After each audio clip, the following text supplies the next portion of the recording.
last week when we talked about the accessibility of the Cambridge exams. Today I'm going to give you an introduction to four types of Cambridge exams, and these are the four types that we also train students for in our online courses, and they do exams in our summer centres. Okay. As always, you'll receive a certificate of participation and a webinar handout in the next few days. We had a few problems last week, so email me at formazione@mlaworld if you didn't receive it, and if you don't receive this one. There is a lot of information in this webinar today, so you will find all of it in the handout. So I'm going to go through it quite quickly, okay, but rest assured everything that I talk to and a lot more will be in the handout there, okay. Cambridge exams are among the most recognised English language exams in the world, possibly in Europe. I would say they are number one. They cover the entire range of the Common European Framework of reference for languages. That is, they go from A1, in fact, pre-A1 starters, which are sort of these first three starters, movers and flyers, are for young learners. And then we have going from A2 to C1, and then there is even a C21 proficiency. Okay. In general, we're going to be talking about the A2 key for schools, the B1 preliminaries for schools, the B2 first for schools, and the C1 advanced. There is no advanced for school, partly because that's usually students who are above 16, 17 by the time they get to that level, although there is no age limit on being able to do it. Okay. By the end of this session, I hope you all will be better able to identify the structure and timing of each Cambridge English exam from A2 to C1, appreciate the tasks in each part of the exam, understand the assessment criteria, particularly for speaking and writing. So I'll be talking a little bit about how they assess the speaking and writing. It's quite clear when we have reading and use of English, how these are assessed, yes, no questions, true, false, A, B, C, D. But when it comes to speaking and writing, there's a few things you need to make your students aware of. Okay. Anyway, the first point comes up is that we have two types of exams. Okay, these are the for schools and the not for schools, or they don't actually say not for schools, but we'll call them not for schools here. Okay, so this is A2 key, B1 preliminary, and B2 first. They come in these two versions. So what is the difference? The for school versions of the exams are at the same level. They're not easier exams, okay, and they lead to exactly the same internationally accepted certificate. That is, when you receive your certificate, it won't have whether the student did a for schools or the not for schools version on it. It will just say the level of the exam and the result. Okay.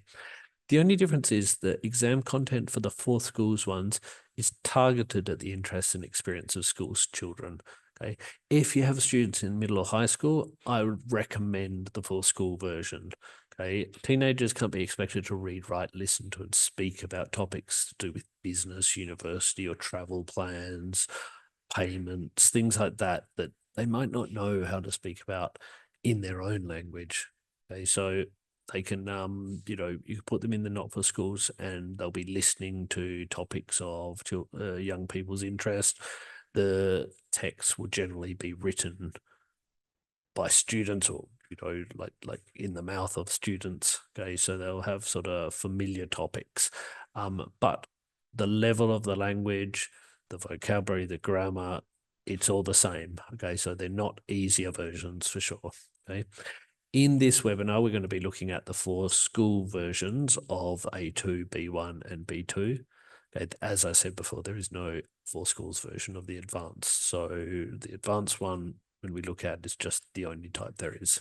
Okay, and that's partly because we expect those advanced students not only to generally be a little older, but also they have a thorough knowledge of all aspects of English. So by the time you get to advanced, even if the students are young, they probably have some idea of these other aspects that younger people might not be so sure of. Okay. Looking at the exam there, we can see this sort of staircase of moving up there. all these exams test the 4 English language skills. Okay, so they're quite comprehensive, and this is one of the reasons why they're so widely recognised and accepted in universities, in jobs, or even for other, for example, visa qualifications and things like that to come into certain countries. Okay, so they cover reading, writing, listening, and speaking. Okay? To ensure that the exam really measures this level of English, okay, the student really needs to be familiar with the format of the exam. So it's not enough just to be at that level. Okay, it doesn't necessarily guarantee the student will pass B2 exam if they've never looked at the exam before. They really need to be familiar with the format, the type of tasks, the marking criteria. Okay, and this will allow them to sort of maximize their how can I say, the results. Okay. Each exam is actually made up of several exams. So they are discrete exams with breaks between. Okay. So for example, the A2 key is a reading and writing, a listening exam, and a speaking exam. You notice that the speaking exams are significantly shorter than the other parts, obviously because it's a much more intensive thing. And for a low level student or even a medium level student to speak beyond 10, 15 minutes is, just them is takes a lot of concentration. Okay. The B2 has the same, sorry, the B1 has the same parts. And by the way, these are the same between the schools and the non-FOSS schools, the times. Okay. The B2 first also divides the reading into reading and use of English. Now, these used to be 2 different exams. Now they're unified into one, but it just basically means that some of them are longer reading texts and some of them are shorter things. For example, sentence completion, things like this that we'll look at a little later. And the C1 Advanced is similar in that format. You'll notice that the exams, each part gets longer as it gets more difficult. Obviously, there's more to test, and they expect the students to be able to do even things quicker. Okay. Someone's asked in the chat about my email address. You can see it at the bottom of the screen there. So formazione, you can get me there. Okay, and I'll send out any of the things that you're missing. Okay. The speaking exams are usually conducted with 2 candidates. If it's necessary to test 3 candidates at the same time, the duration of the speaking exam will be slightly longer. So sometimes they might have 3 and it might go longer. It doesn't mean the student has to do more because that longer time is divided by the extra, well, including the extra student. Okay. Let's have a look more carefully at each exam. And again, there's a lot of information here. It'll be in the handout. Okay. We have the reading and writing exam. So it's 7 parts, 32 questions, and it's 50% of the total mark. So being 2 parts of the 4-part exam, it makes sense that this one, even though it's one exam, it's 2 parts together, so it's 50%. Okay. It's sort of what you might expect, a general comprehension of written text. The texts obviously at A2 level are quite short. Okay, gap fill exercises, a short written email based on a written prompt. Okay, a longer, slightly longer, short story based on 3 picture prompts. So you get some pictures and you have to draw things based on that. Okay, here's an example of an email that you might need to write. So they give you a lot of structure there, the scaffolding's there. So they give you the support, they tell you what you need to include in there, but it's up to you sort of what details where, what time and what you want to do. Okay. You have the listening. Okay, these are generally done, if you do them on computer-based, you generally have headphones and you're looking at a computer. If you do it paper-based, it's usually in the corner of a room, there's a speaker or something, okay? By the way, in the listening, in all listening exams, everything you hear twice, okay? So it's never you hear something one time. You might need to listen to recorded monologues, dialogues, matching visual or written information. Okay. Agostina talks about C1 exam. Yeah, we will be talking about C1 exam. So in a couple of slides, I'll be onto that. Okay. In the speaking, we have 2 parts, and again, 25% of total marks. So each of the 4 skills is 25% here. Okay, some general questions from the examiner to the candidate about family, friends, studies, leisure, home life, sort of simple topics that the student is familiar with. Then they have to answer a mix of short and longer answers. Okay, 2 or possibly 3 candidates have to speak to each other on a topic based on a visual prompt with some follow-up questions from the examiner. So there's always 2 examiners, that is one that speaks and one that just observes in the exam room, and 2, very occasionally 3 candidates. Okay, so the students won't be in there confronted just with 2 adults. There'll be another student with them. The students can't choose who they're in with, so it'll be someone else who's doing the exam at the same time, but they don't get to choose, and it's not. Their mark doesn't depend on the other student, so you could have one student that passes, one that fails. It shouldn't really matter. Okay. Moving on to the B1 preliminary for schools, we have the reading, which is 25% of total marks. It's general comprehension of written text, some gap fill exercises. Okay. You have writing, again, 25%. Okay. Here you have an example of a preliminary for schools writing. So it's an email with some notes in there, and that's the way you have to reply. So in this sense, we have these 4 notes that the student has to include in their reply and make it relevant. Okay.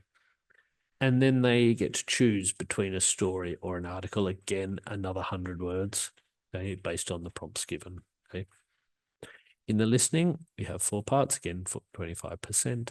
Okay, and they're listening again to recorded monologues, dialogues, matching visual or written information, some gap fills. So you might hear someone talking and you have to write in some of the words that they said. You don't have to transcribe what someone is saying. It's occasional words.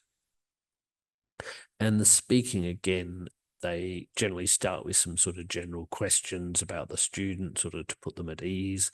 And then they have to go on to an individual longer turn. They have to describe a color photo for about 1 minute individually without interruption. And then they have to talk to the other student or students and about a topic based on a visual prompt. So they'll be given some pictures and they have to talk about this. So it might be some ideas of where students could go on a school trip, and the students have to decide together which place they think they'd like to go to. And then some follow-up questions on the previous part. So when I say follow-up questions, it might be some questions from the examiner, something if the previous part was on a school trip, it might be, oh, where do you like going on school trips to? Do you like school trips? Tell me about your last school trip. Okay. Then we have the first for schools, okay, the B2 exam. And again, remember that these are the same in the normal the first pot for schools. All the information here is the same. Sometimes the writing is just a little bit different, the topics. Okay. General comprehension of written text, gap fill exercises, sentence transformation exercises.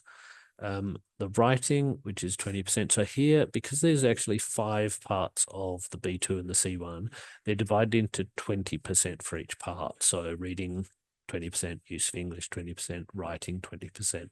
Okay, you'll see. Okay, so reading is sort of broken into reading and use of English, but the other 3 skills stay the same. Okay. You have to write an essay of 140 to 190 words, and they are quite strict on those word limits. So they really want the student not to go past 190 or not to be under 140.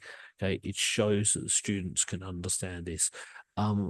This is something that I was talking about before. The students really have to be familiar with what an essay is and make sure they can write one. They know the structure of it. They know this length. They know how much time they're meant to take to do this, and therefore they can really do it at their maximum if they get some preparation. If they're familiar with it, if they've had someone preparing them for this. Again, I know students who are at B2 level, can speak fine, can read fine, but then would find these sort of problems if I ask them to write an essay, because maybe they've never written an essay in their own language, let alone in English. And then in the second part of the writing, you get to choose between these things: an email, letter, essay, a review, based on these prompts. Okay, so they give you some questions. So it might be, for example, write a review of a funny film you saw recently. Therefore, you have to know how to write a review. Again, it doesn't really matter the facts in the sense that you could actually review a film that didn't exist. They're not checking whether this information is true or not true. It just needs to be in correct English, or B2 level English, let's say. Okay. We have the listening, so it's 4 parts. Again, 20%. Okay. Listening to recorded monologues, dialogues, matching written information, gap fills. Again, sort of similar to the other ones, obviously more complex and higher level vocabulary. And also generally we're talking about, you might need to understand, let's say, something that's implied rather than explicitly said, someone's opinions rather than just the actual words that they said. And speaking, again, to candidates, some general questions at the beginning, an individual longer turn where they have to compare, contrast, and about 2 pictures. They must speak for 1 minute, and they're interrupted if they go too long. It's not really a problem if they go too long, but they are interrupted. And then they ask a follow-up question to the other student about those pictures, and then they do the same to the other student. Okay, the 1 minute on the 2 pictures, and then the follow-up question to the first candidate. And then they have to discuss a topic together. Again, it's usually some sort of decision about which things you think are most important or least important. You have to do that for 3 minutes. And then some follow-up questions on that topic. So if that topic was about, I don't know, what things are important about choosing a hobby, okay, then the follow-up questions might be things about, do you think having hobbies is important? These sort of questions that are not so much personal questions as more opinion questions. They're not talking about their experience or their plans, more about their feelings, their opinions, their judgments. Moving on to the one that is not for schools, so there is no for schools advanced, but reading use of English is 40%. General, like the other ones. Writing is 2 parts, and very similar to the B2. We have first a essay question. Here you have 3 points that you must include. So, for example, the question, can workplaces be made more people friendly? And you have those 3 points. Now, the students only have to choose 2 of those. Okay, so there's one of those they don't have to talk about. Okay, it's slightly longer than the B2 one, obviously, although the time is slightly longer, but not really comparatively. So the B2 exam, written exam, is 80 minutes, while the C1 is 90 minutes. So it's 10 minutes longer, and so really 5 minutes longer for each part, since there's 2 parts. You have to write a letter, an email, this in the second part, a letter, an email, a proposal, report, or review based on the questions provided. Again, the same length here. So I generally tell students that this 90 minutes that they have should be divided into 45 and 45. And remember that that time should also include the time that they need to read the question, to plan, and then also some time at the end to check their work. In listening, they have 4 parts, again, very similar to the B2. Okay. And the speaking, again, 4 parts, very similar again to the B2. So as you can see, the A2 and the B1 are quite similar together, and the B2 and the C1 are quite similar together, obviously higher levels, but they sort of have the same sort of parts there, and the actual exams are very familiar. So if you move on from A2 to B1, it's not going to be much of a difference. B1 to B2 might be a bit more of a change, whereas going from B2 to C1, you're sort of familiar with it anyway. Obviously, there's new skills, new vocabulary, new grammar, new tasks that they're asking, but the exam itself is not going to be a big problem. Okay. In fact, that's what Gaetano sort of said in the chat there, that there is a big difference between the B1 and B2. Exactly. Okay. And so I really think that is a sort of stage which students, it might not be able to get through that in 1 year. Might take a couple of years to go from B1 to B2. And again, to be honest, also from B2 to C1. Excuse me there. As I said, in the B2, it's sort of similar to the C1 here. So we have the general questions, an individual long turn. Here they actually get given three pictures, but they only have to talk about two. And they have to speak for 1 minute, uninterrupted, and the other student has to talk for 30 seconds. And then those roles are swapped. Okay.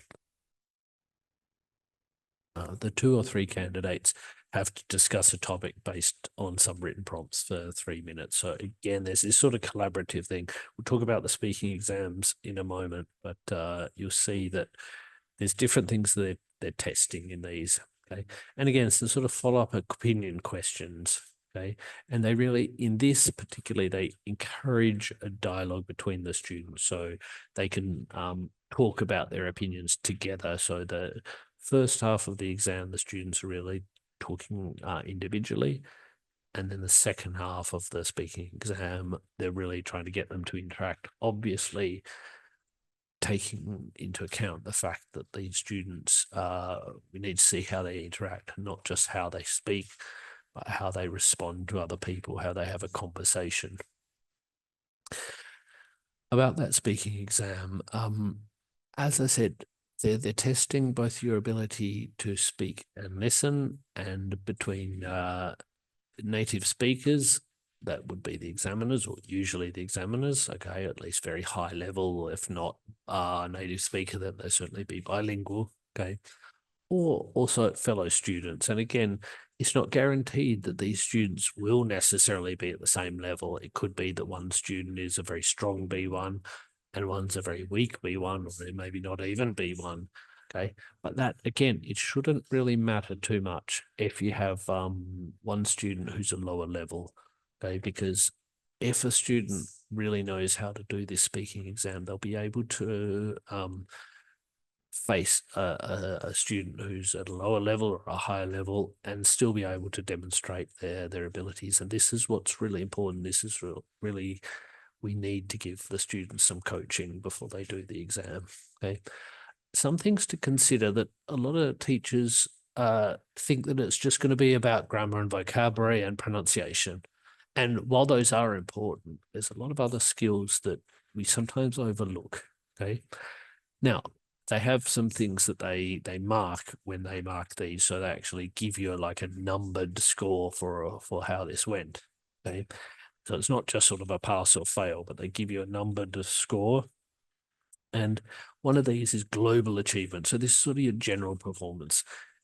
Did the students talk about the topic and their opinions? Okay. Interactive communication. Okay. This goes from A2 to C2. Okay. That is the student able to keep the conversation going without relying on support? So this is particularly in that when they're talking about the picture. Can the student talk for 1 minute uninterrupted? It doesn't mean they have to rush. They can be calm, right? But they need to be able to go for that whole minute without interruption or support from the examiner. Discourse management, okay? Again, the same sort of thing. Can they keep this going? If they need to repeat themselves, or can they give some sort of structure to it? Can they use discourse markers like as I was saying, or as I said before, or firstly, secondly, finally? These sort of things are really good to teach the students. Okay, at the C1 level, actually, they divide grammar and vocabulary into grammar resource and lexical resource. So they sort of consider grammar and vocabulary a little bit differently, okay, or separately, let's say. Okay. What it means in practice is, like the writing exams, it's really important that students have practiced these several times, or if they can't practice them, they've watched some exams, some real exams. And if you've got students doing Cambridge exams, I really recommend showing them some videos. If you Google or go to YouTube and search for Cambridge spoken exams, there's a lot of material that the Cambridge examiners put on there to show you how it goes. Now, obviously, each student won't necessarily be a fantastic student, but you can see what sort of questions the examiners ask. And generally, there's also some feedback on how the student went in the comments of the video. Now, talking about the writing exams, as with speaking, it's really important that we look at things more than just grammar and vocabulary, okay, that we need to look at sort of the structure of it, okay, without going into each detail about each level. Okay, some things to be considered are the content. What this means is, did the candidate answer the question? So if there's a letter that they need to reply to, did the student actually respond to that question that was in the letter? Okay. Did they include all the points that they were asked to include? And given that you're given a limited amount of words, they didn't include too much irrelevant information. It's really important that even though these essays for a B2 student looking at 190 words is a lot, it's actually not compared to the sort of stuff you need to put in there, including an introduction, a conclusion, and then 3 points. So it's really important that they don't include too much irrelevant information, and that's something we need to get students out of the habit of. Okay? Organization. Does it have a beginning, middle, and end? Is the beginning the introduction? Is the end the conclusion? Does it go point by point? Do they use paragraphs? Okay. Does it match the type? Okay, so if they're asking for an essay, does it have an essay form? If they're writing for an email, does it have a greeting at the end, a greeting at the beginning? Okay, is it appropriate register, particularly at the higher levels, B2 and C1? You know, if you're writing to a friend or if you're writing to someone you don't know, it's going to have a very different register. Okay. It's really essential that students are familiar with all these possible writing tasks, okay, that they'll encounter. And it means that they'll have to practice these tasks many times, okay, and ideally they receive feedback. Now, again, AI can be a really good resource for this. So if the students submit their writing to AI saying that it's for B2 for schools, this is the question, this is my answer, it can really give you that. Okay. Michaela said that speaking parts, the videos are really useful. Exactly. Okay. And again, if the student doesn't have the opportunity to really speak with a native speaker or someone who's got experience with Cambridge exams, then videos can be really helpful. AI can be really helpful for the writing too. AI writing can give you very good models and plans too. By the way, if you want more details about the speaking and writing criteria and these exams in general, we will be doing some webinars soon on each part of the Cambridge English exams, including speaking and writing.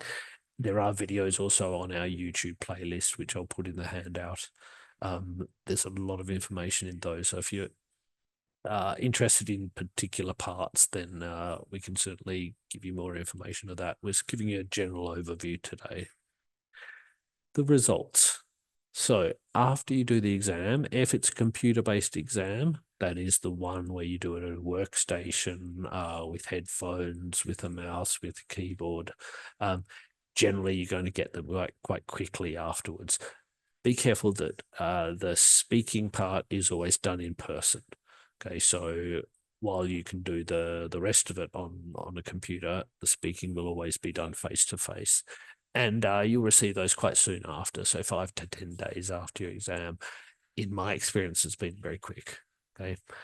If it's paper-based, it takes a bit longer because they have to transport those papers to the correct person, get them to run through a particular machine, and the essays are marked by hand. So it will take 4 to 6 weeks. Okay. After that, you'll receive online a statement of results. That won't be your formal certificate, but it can usually be submitted to a university in place of a certificate. So if you need that, then it'll be coming out there. So if the students need this for something, for a university, for the end of school, it's really important that they do it in time to get that statement of results. If you pass, now this is something quite important about these exams. There are 4 bands, okay, A, B, C, D. Okay. B generally means that you just pass at that level. So if you did the B2 exam, then if you pass with a B, you get a certificate with B2 on it. Okay, C1 exam, B level, you get C1 on your certificate. However, if you get grade A, really means that you've gone so well that you get the next level certificate. So while it'll say the B1 preliminary, you get it at B2 level. Okay. Similarly, if your score was almost but not at the level of the exam, you receive the lower level. So this is the C band. So if you don't get the next level up, but you even don't get the level that the exam was out, but only by a few points, you don't fail totally, you get the level below that. So if you go for B1 preliminary, but the student wasn't too good, they'll get an A2 certificate. So they'll still get an A2 certificate. If you get D grade, you won't get anything. Okay. But it sort of means that you've been entered into the wrong level or there was some problem on the exam day. Okay. The certificate will be issued within 3 months. So it takes a bit longer for them to come out, and they'll be sent from the school to your address, or you need to, wherever you did the exam, you'll need to be in contact with them. Okay. By the way, the certificates are the same. So if you do this for schools, a B1 for schools, and another person does a B1 not for schools, it doesn't matter. It doesn't say that on the exam. And by the way, as we discussed last week, for students with special needs, okay, it won't say anything about that on the exam too. So even though some students with special needs might need longer, like a longer time or some support in certain parts of the exam, if they have a medical certificate and if they were enrolled as a special needs person, they will get that in the exam, but it won't show on the certificate. Okay? Only because it's not help with the exam, it's help managing their special needs. This is what a statement of results is. Okay, so you can see in there this student passed at grade B. So basically, it did the certificate of advanced English exam, the C1 exam, and got a C1 result. In some parts, for example, use of English and writing, they were better. In some parts, listening was quite weak, but still in the C1 band. Okay, so this is quite a high level result for C1. In the certificate, it'll just say the C1. Okay.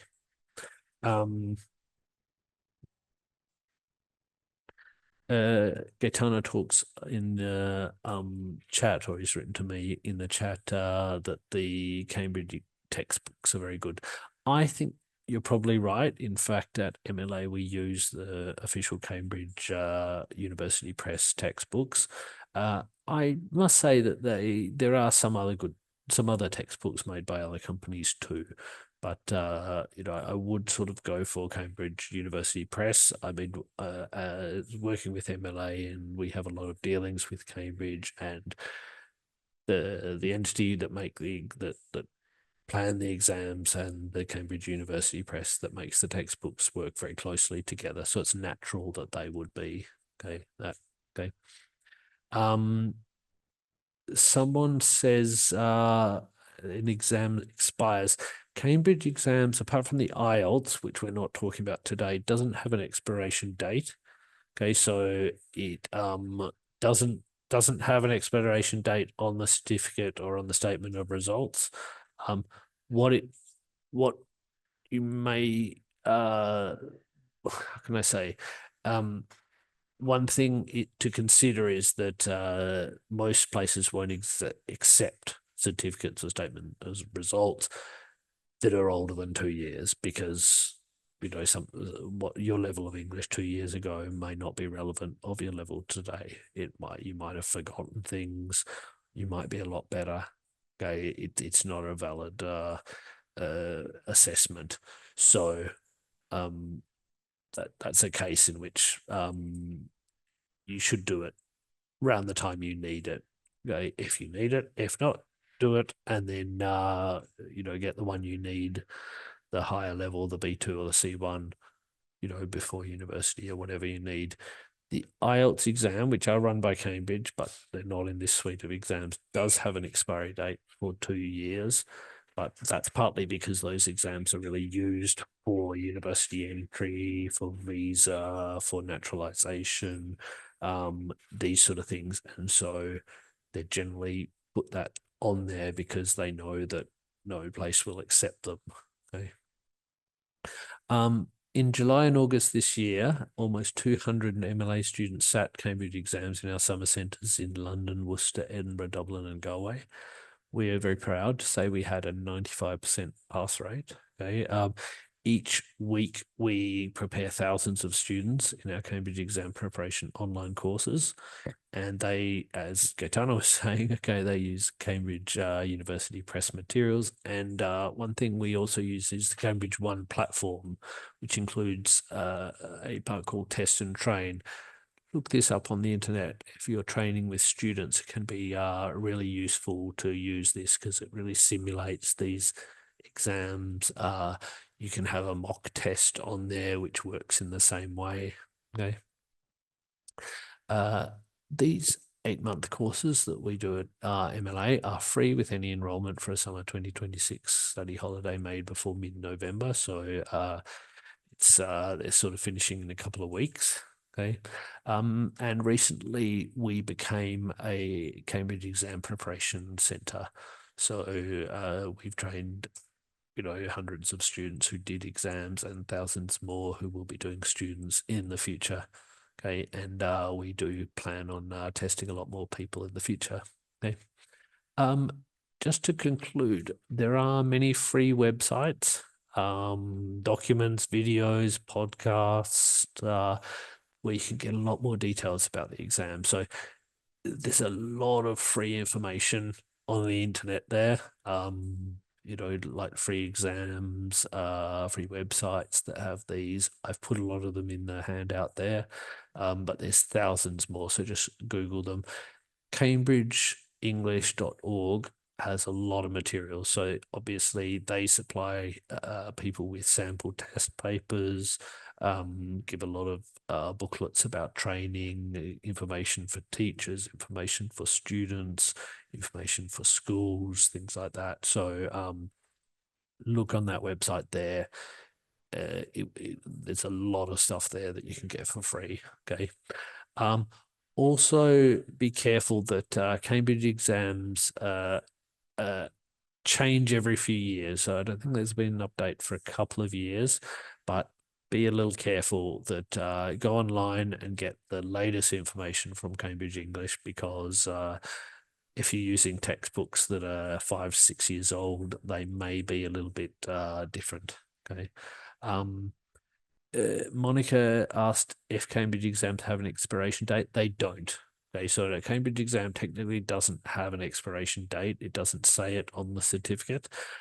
However, all I would say is that if I were an employer, I probably wouldn't trust a certificate that's more than 2 or 3 years old, just because I don't know what that student's level is. So while the certificate itself doesn't have an expiration date, I would say don't expect to be able to use it after 2 to 3 years. Okay. As I said, the books in a sense do have an expiration date, because if the exam changes, there'll be some exercises in the book that are not appropriate anymore. I would say generally books that you buy online new are going to be updated. Just the secondhand ones or ones that have been in the school for a while might be a little bit out of date. There'll still be a lot in there that's useful though. Okay, you just need to make sure that the students don't end up expecting certain parts of the exam to be exactly the same. There's some exercise, some parts of the exam that have changed in the meantime. Okay. As I mentioned before, watch this space, watch the eventy section of our website, and we're going to put in more Cambridge exam webinars coming up soon. It's a bit of a rush through the aspects of the Cambridge exam, but I hope you found it useful. Let me know in the chat if you've got any ideas for future webinars.